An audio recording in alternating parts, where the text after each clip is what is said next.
வங்க கடலாடி வான்பொதியில் நடமாடி சங்கம் மூன்றாடி சாரலிலே விளையாடி தங்க தமிழ் மாந்தர் தனிப்புறம் குரலாகி சிங்க தமிழ் மாந்தர் சீரியலும் குரலாகி மங்காத நாவுடைய மகாக்கவி மனசையாகி எங்கும் விளங்குகின்ற இன்ப தமிழுக்கு முதல் வணக்கம்.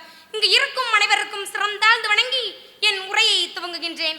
இன்று எனக்கு கொடுக்கப்பட்ட தலைப்பு, நான் முதல்வரானால் செந்தமிழ் நாடு என்னும் போதினிலே இன்பத்தேன் வந்து பாயுது காதினிலே, என் தந்தையர் நாடு என்னும் பேச்சினிலே புது சக்தி பிறக்குது மூச்சினிலே என்ற பாரதி பாடிய செந்தமிழ் நாட்டுக்கு நான் முதல்வரானால் அன்னை மொழியாம் அழகு தமிழை பாடப்பள்ளி முதல் பல்கலைக்கழகம் வீடாக அனைத்து துறைகளிலும் தமிழை பாடமொழியாக கொண்டு வருவேன்.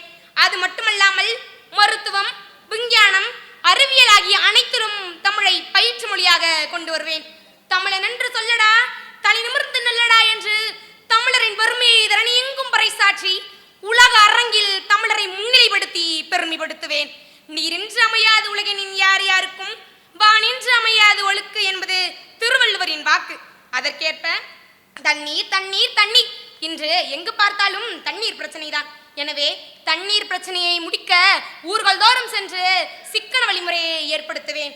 விதிகள் என்பது விளையாட்டாய், விதி மறந்து நீ வரமாட்டாய், மதுவை குடித்து மானம் கட்டு மறந்து போகும் ஞானம் பெற்று மடிவாய் ரோட்டில் உயிரை விட்டு ஒரு மதுவிற்காக விலை மதிப்பற்ற உயிரை விடுவது நியாயமா?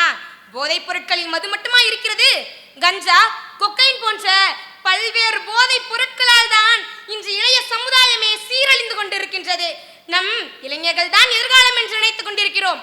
ஆனால் இளைஞர்களோ போதைப் பொருட்கள் தான் எதிர்காலம் என்று நினைத்துக் கொண்டிருக்கிறார்கள். இதை மாற்றுவதற்காக நான் நிச்சயம் சட்டத்தை இயற்றுவேன். அது மட்டுமல்லாமல் தமிழ்நாடு முழுவதும் சமச்சீர் கல்வியையும் கணினி கல்வியையும் மேம்படுத்துவேன். அதோடு நம் நாட்டை கல்வி முன்னேற்ற பாதையில் அழைத்து செல்வேன்.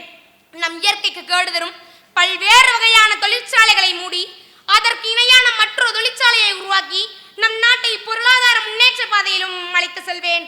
சாதி, இன, மத போன்ற பல்வேறு வேறுபாடுகள் ஏதுமின்றி தேர்வு வைத்து தகுதியின் அடிப்படையில் தேர்வு செய்து அவர்களுக்கு நான் வேலை வாய்ப்பை வழங்குவேன். இதன் மூலம் குடும்பத்தில் ஒருவராவது நிச்சயம் அரசு வேலையில் இருக்க முடியும். காந்தி சொல்கிறார், என்று ஒரு பெண் அனைத்து ஆவரணங்களையும் அணிந்து கொண்டு நள்ளிரவில் செல்கிறாளோ அன்றுதான் நம் நாட்டிற்கு சுதந்திரம் கிடைத்தது என்று. அப்படி பார்த்தால் நம் நாட்டிற்கு இன்னும் சுதந்திரம் கிடைக்கவில்லை என்பதுதானே நிச்சயமானது. அது மட்டுமல்லாமல் மென்பொருள் பூங்காக்கள், தொழிற்சாலைகள் போன்ற பல்வேறுவற்றை உருவாக்கி நம் இளைஞர்கள் வெளிநாட்டிற்கு சென்று வேலையை தேடாமல் நம் நாட்டிலேயே வேலை செய்வதற்கான பல்வேறு வகையான திட்டங்களை இயற்றுவேன். அது மட்டுமல்லாமல் கணவனால் கைவிடப்பட்ட பெண்களுக்கு அரசு வேலை வாய்ப்பை வழங்குவேன். தேடிச்சோறு நிறந்தென்று பல சின்னஞ்சிறுத்தைகள் பேசி மனம் வாடி துன்பமுக உழன்று புறர் வாட பல செயல்கள் செய்து நரை கூடி கிளப்பருவம் மேய்தி கொடுங்கூற்றுகிற என பின் மாயும் பல வேடிக்கை மனிதர்களைப் போல நான் வீழ்வேன் என்று நினைத்தாயோ? ஒருபோதும் இல்லை. அதுபோல தமிழரும் ஒருபோதும் இங்கு வீழ்ந்து விடுவதில்லை. தமிழகமே என் நாட்டின் தலை சிறந்த மாநிலமே, தென் திசை குமரி முதல் திருவேங்கடத்து மலை வரையில் முரசு கொட்டும் இனிதான நிலமே, அமிர்த நில அரிசியே, உமியே, நெல்லே, ஆறுகுள ஏரியே, அனைத்து இயற்கை வளங்களும் ஒன்று சேர வளர்ச்சிக்காக பாடுபடுவேன் என்று உறுதி கூறுகின்றேன். புதையாக பிறப்பின் முளையிட்டு அழுவேன், பகையாக இருப்பின் போர் கொண்டு வெல்வேன், என் திசை கண்படி உன் உயிர்தனை கொய்வேன், 8 திசை எங்கு மார்த்தட்டி சொல்வேன் நான் வீர தமிழச்சி என்று. நன்றி, வணக்கம்.